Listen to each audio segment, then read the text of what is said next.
Welcome to the Core Women Podcast, the place for women entrepreneurs, authors, and self-starters looking to build community and gain valuable insights through expert interviews with women at the top of their game. Join your host, podcaster, producer, expert coach, entrepreneur, and author, Dr. Summer Watson, as she aims to inspire and empower you through these candid conversations. Lean in and embrace the journey. It's time to start the show. Here's your host, Dr. Summer Watson. Welcome to the Core Women Podcast. Today's guest is Dr. Courtney Beck, who is an educator, former elite gymnast, and founder of Plenty of Positivity. From competing at the University of Florida as an NCAA All-American to founding the Women in Sports Association at Florida State University, Dr. Beck has carved a path defined by excellence, resilience, and service.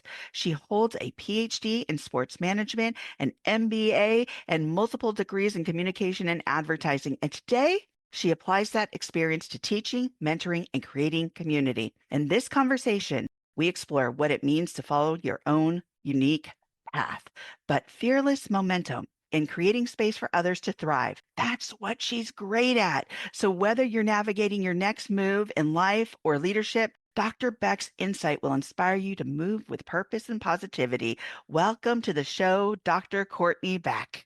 Dr. Watson, I am so excited to be on this podcast. You know, I do have to tell our listeners that our first time trying to record this, we spoke so much, we didn't even get to the recording. So I remember that. It meant so much to me because I genuinely want to thank you for what you're doing, creating this space for women to share their story. Truly an honor to be here today. Oh, it is my pleasure. I'm so excited to have this conversation with you. So let's dive right in. But before we do dive into your professional journey, if you could describe your life in one word to this point, what would that word be and why is that word important to you? Resilience, resilience, because I feel like everybody has their own story. I want to start with that. But as I reflect back, like as far as resilience, becoming resilient, it was truly taught to me by my father through his own actions, but then also sport, the power of sport, and in particular, my case, gymnastics. But being able to rise up every time you were in the sport, when you were learning a new skill, you were physically knocked down. And so it taught me those lessons that I could literally transfer over into my professional career. So as we know in our professional careers, we may take or we may make certain decisions and we learn from them. Sometimes they're really good. Other times we have to learn lessons. And I think that's the point, is really pushing through those challenging times to achieve our ultimate goals. So I will start with that. But yes, resilience, Summer. Thank you so much. Absolutely. I love that resilience because sport does teach us a lot. And the people around us, our coaches, our mentors, in relation to those sports that we're involved in and how we get back up, right? Because you mentioned the word physical, and you're absolutely right. There is a lot of physicality, there's a lot of physicalness involved in that. And so when we're able to get back up, that teaches us throughout our life, well, we might not be great at everything or we might get pushed down, but how do you recover? How do you develop that emotional resilience muscle, right? Yes, absolutely. And it reminds me just an example in my own life. But when I look back at my gymnastics career, made it to the elite level, but it does, like on paper, it looks like it was a smooth transition right into college. But actually, I had an injury and I stepped away from the sport for 3 years. And make a long story short, I got to the end of my senior year in high school, and something deep inside of me was telling me, Courtney, you have one more chance to be involved in the sport that you love the most. And it wasn't guaranteed at that point, but it kind of just in my mind thinking, okay, I have one more chance. So I gave it my best shot. And this is where the resilience comes in. As I started my comeback, I had already been admitted into the University of Florida academically, but if in fact I was going to do this comeback, I needed to speak with the coach. I needed to tell her the situation. And I want to reiterate that, could be a walk on the University of Florida's team. And so I started training, and lo and behold, I actually had to get a surgery for my elbow that literally occurred roughly, I was probably like 12 or 13 before I could even start the comeback. And so I mention that story a lot of the times when I'm speaking about resilience, because that was really a memorable moment in my life where I would be able to transfer those lessons into my professional career, having the courage to take unique paths. So, really, resilience could really teach us so many lessons, not only in sport, but as we transition just throughout life. Absolutely. Absolutely. As a young kid playing soccer, I remember my dad, and the majority of the folks on the field were boys, right? And he's like, I don't care. I don't care if you get knocked down by them. You will get back up. You and having your dad as your coach is not a fun thing, but it did teach me to get back up, how to get back up, how to keep moving when somebody pushes you down, throws you down, knocks you down, and yet emotionally you might be in a little turmoil, you might even be hurting a little bit physically, but you get back up. And I have another funny story, Courtney. Last year, oh my gosh. Okay, so you know how we like to just juggle a bunch of things at Oh, once? yes. Okay, and you're holding your phone, you're doing this, you're doing that. So I had roofers come and somebody was waiting outside. I was on a phone call. I'm having to run downstairs. And as I'm doing all this stuff, I'm not paying attention to running downstairs and I fall down the stairs. And I'm like, oh my God, Yeah. somebody's waiting for me outside. Get back up. And I mean, I am in pain. I don't even know at this point if I broke like my ankle or whatever. And I was like, oh my gosh, oh my God, get back up, get back up. I was like, okay, they're waiting for me outside. They've knocked on the door. I get back up and I was like, okay. And my husband's like, what is wrong with her? And I was just like, hi, okay, oh, you're here. Okay, you do your thing. All right, I go back inside. I was like, ah! Well, and I think what's so interesting that you mentioned that, I think it allows us to look back and reflect upon how influential maybe our parents are as we grow up. How influential they are on our life, how impactful the lessons that they instill in us at an early age. And really, like you said, I mean, as we grow up, we look back and our actions, just like you said, like regardless, you were going to stand up and you were going to keep going.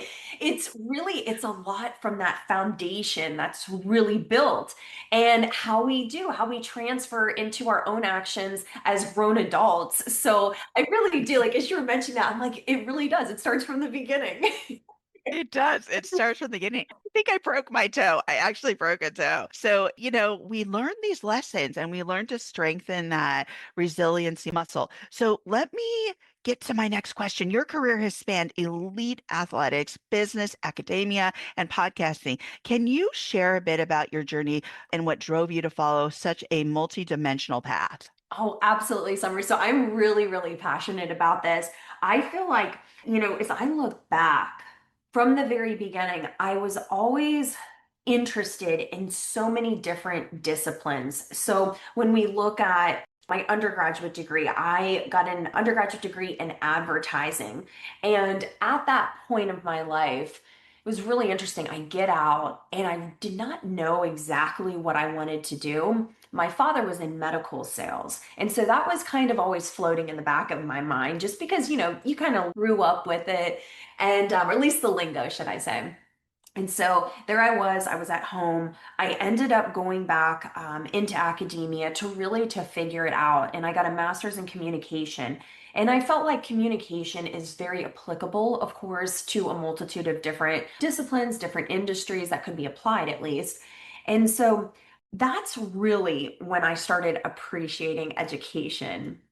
because during my undergraduate degree, it was like athletics and academics, and you really didn't have much time to enjoy it or to actually view yourself as a student. I felt like I always viewed myself in my head as, Courtney, like the athlete, the gymnast, and that's where a lot of my focus was. I did very well in school, but I felt like, wow, if I really apply myself, if I really appreciate what education has to offer. And so that was, gosh, I was 24 years old, I believe. And then I transitioned into pharmaceutical sales. And a lot of people will ask me that question of how did you go from advertising communication to pharmaceutical sales? It was definitely the influence my father had on me. And he never forced me in that area. I want to make that very clear. It was actually me who decided, like, just out of curiosity. And I think that's another key trait that from the very beginning, I never really lost. I feel like, 5-year-olds, why does this happen? And I never, never lost that summer. And so I became very curious. I knew that medicine was definitely not my path. I was honestly, my brain was not wired for that. I could not go on that in that area. However, pharmaceutical sales challenged me in a way where, yes, of course, you get the adequate amount of training, but I love people. I love building relationships. And so I thrived in that environment. I held on to that sense of competitiveness from sport, even though, yes, I had to accept that my career in gymnastics was physically over. How could I translate that into a career that still feeds that hunger, but then at the same time, I love people. And so that's where I was. I was in medical sales for a short stint of time. And then yet again, I've always wanted an MBA, and I love learning about business. I love challenging myself because I knew going into that discipline, without a doubt, I was going to be challenged. So I pursue that. And this is where it gets good, Summer, because on paper, it looks like you totally have it all together. But behind the scenes, I'm panicking, I'm anxious.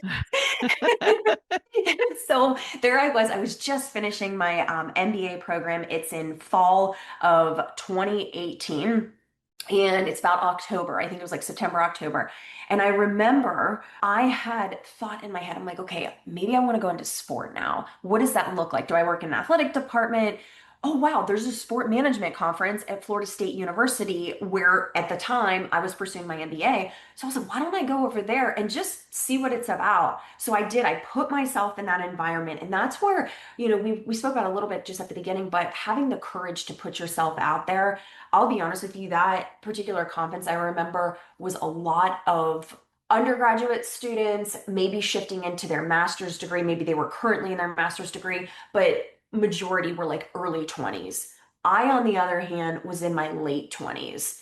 And it did not, as I looked at that particular moment, like now looking back in hindsight, I think we all have to reflect sometimes that we are in different like spaces in our life to figure out our own path. And how people were so supportive. There was a professor, I had a 10-minute conversation with her. And lo and behold, she presented, she goes, hey, what about the thought of a PhD? And Summer, never in my cards, like never thought of that. And so I did. It like held on to it. And I was like, you know what? If it's meant to be, I'll apply, I'll get in. If it's not meant to be, I apply. And honestly, I don't get in, I move forward. Well, I got in and it challenged me to know other in the capacity that sport management I have a passion for. I lived it, but it challenged me with my personal growth. Yes, I learned sport as far as the academic side, but it challenged me as far as like the limits that we place on ourselves sometimes, but when in fact we actually could totally destruct them and keep moving forward and we never knew. And I give an example of, I'm a morning person, but I would literally stay up so incredibly late to finish papers. And it's pushing the capacity of what we feel we have limits in, but we could far push ourselves like so much more. And so I was so grateful of the lessons I learned in academia. And then when I got out, I feel very important for anybody who's at this point in their life and they take time to really reflect, to reflect on what are their values. how could they serve others in their life? Because up to that point, it was very much, of course, when you're getting degrees, it's about you. But then you get to a point in life where you're thinking about like, wow, like as I opened up my lens, not focused on sport, what is actually happening in this world? How could I contribute all the knowledge that I have from those degrees and kind of package it up in a unique way, a creative way that could serve others, that could help others in their lives? And so that's where the idea like into podcasting came about. Multitude of different factors, but ultimately I was starting to gain interest in this epidemic at the time. It was already 2024, but in 2023, US former Surgeon General Dr. Vivek Murthy comes out and he declares an epidemic on isolation and loneliness. And I'm like, whoa, that's like huge news. And so I love people, I love building relationships. And so I had time to reflect. And as I reflected, I thought, okay, I love life lessons. I love talking about life lessons. I love sport experiences and careers. So that's really where Plenty of Positivity came to be. And I could certainly go into it more. I'm super, super passionate about it. And I really do. I'm here to serve others because I've lived so many times in my life where I just wish that there was platforms and stuff to share a story because it's so important. Everybody has a story to share. Dr. Beck, I love that. You have created plenty of positivity around the value of community, connection. You talked about why that's important to you, but I want to talk about as that has evolved, as that has developed, why is connection so vital, especially for women in sports and leadership roles? Absolutely great question. So, to your very point, I have my three C's, if you will, for Plenty of Positivity. So, it's based around our communication with one another, how we connect with one another, and then also how we build community.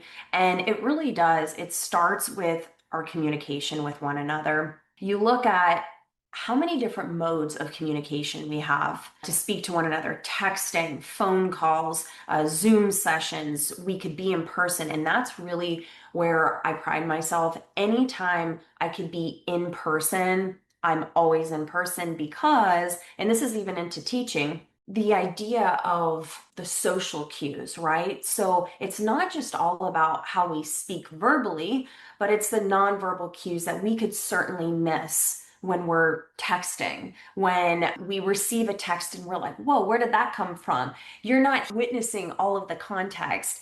And so this kind of leads me into how we connect with one another and how important it is to build communities. Communities allow for us to form that sense of identity. And just like as you mentioned, like specifically within sport, we are able to have others hold us accountable. You know, when we're part of a community, you think about even like I think about like when you go to the gym, if you are part of group sessions, for example, and say you miss one and you show up the next time and people are like, where were you? Like, I'm going to hold you accountable, you know, for being here.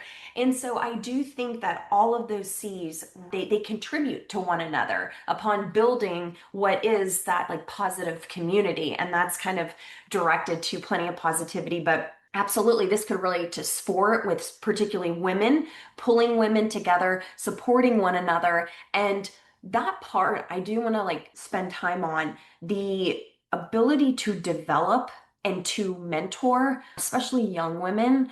When I was going through the PhD program, it was Women in Sports Association at FSU. This was back in 21. And I was reflecting upon what I did not have when I was an undergraduate student. To the ability to network, to come together and build community, to feel that you're not alone, that say 5 years out of your undergraduate degree, you decide to maybe switch your career, which is very common, it seems like today, that you have a community behind you, that you could reach back out to those women, that you would form that community. That particular entity, if you will, still going on. And so many young women have done a phenomenal job growing that. But it really is, it's about even reflecting on your own experiences and how you can make it better for the next generation. In relation to this topic, what would you say is one thing that people can learn from one another or bring together to really cultivate those three C's? Oh, that's a great question, Summer. You know, I really do. I think it's about, like I said, showing up in person, because today more so than ever, the human connection is becoming more and more valuable than ever before because of all of the technology that's infiltrating not only our lives, but different industries, different disciplines. And when you take a step back, these technologies, absolutely, they will have, there's everything, there's pros and there's cons with everything, but it's certainly going to have advantage in the workplace. But I think it's also important that we stop and reflect upon how it is affecting maybe our relationships. And that could be both personal relationships and that could also be our professional relationships. Well, what do I mean by that? You had mentioned at the beginning of the podcast, multitasking. Everybody does that. We're always on our phones. We're looking at different notifications, XYZ. It's about being present with that person. And I believe when you go back to the basics of sitting in front of somebody and to ask them how they're doing, but really care about how they are doing, looking them in the eye, no distractions. It truly can allow you as a person to set yourself apart because it's becoming more and more rare. So, without a doubt, I do believe we always have to adapt with the times, with the landscape. However, I do feel the very basics, the core communication of being in person, undivided attention will really be amplified as far as holding value. Oh, wow. Thank you so much for that insightful answer because I think we need more of this type of conversation where we can hold each other up, where we can learn from one another in relation to how do we actually connect? What is connection? What is cultivating those relationships? We have so many ways to connect, but are we really connecting? Are we really cultivating that communication, those relationships? 100% Summer. And I'm so happy that you mentioned this because as I reflect, and I want to make it very clear, you mentioned podcasting. The majority of my business is virtual because that is where the majority of people are, right? People are on social media platforms. But at the same time, what I will say is when I talk about being in person when you can, I think about even my teaching. If I ever have a question brought up to me, because it has been brought up to me in the past, especially around like COVID, as we were transitioning out of COVID. Courtney, do you want to teach in person or online?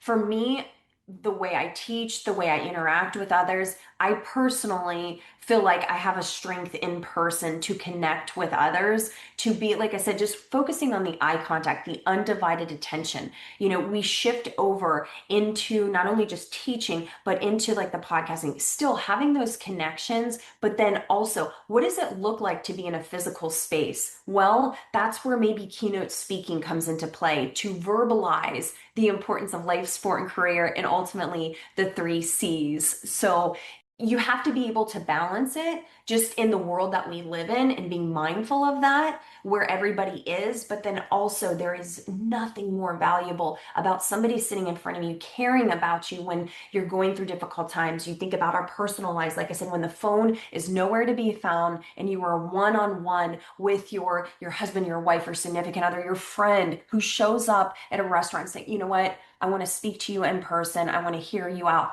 That is so valuable. Oh my goodness, Summer.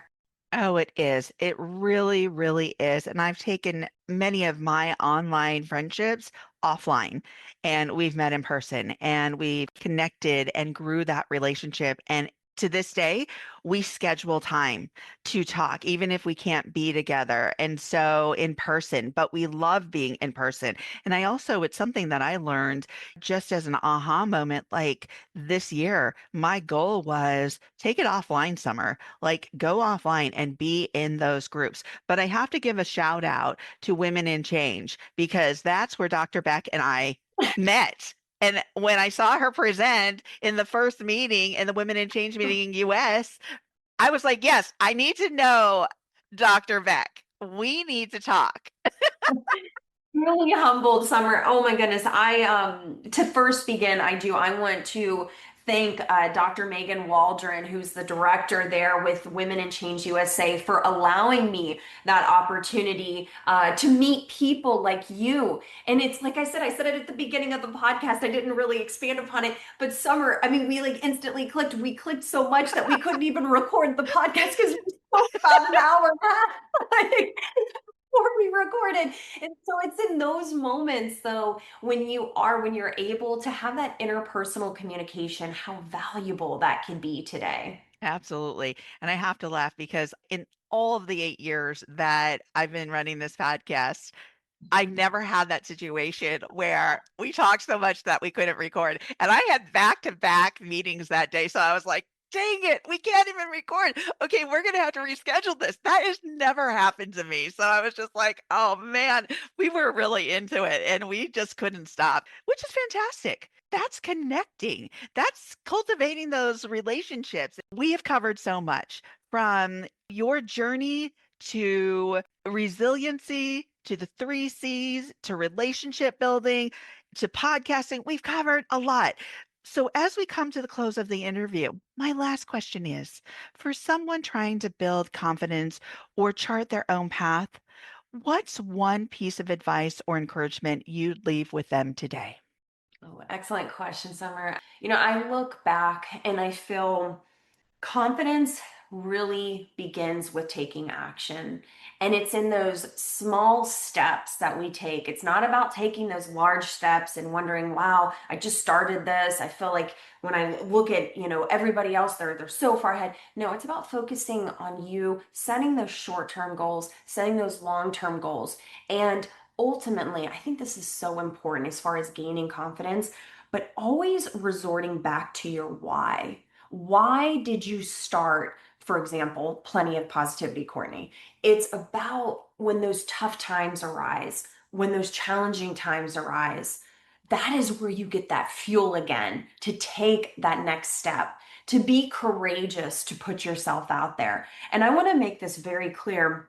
Even with public speaking, that was something to this day. I launched the podcast in June of 2024. It's something that I'm actively trying each and every day. I'm a work in progress to try to get better and better with how you speak, how you get your message across verbally. And I think that's something that we address our weaknesses and we keep improving. But then also too, we capitalize on our strengths because that's where slowly that confidence building begins. So ultimately, Summer, starting with that why, you will build the confidence when you have purpose, you have a passion for what you're doing, and it allows you that courage to take that first step.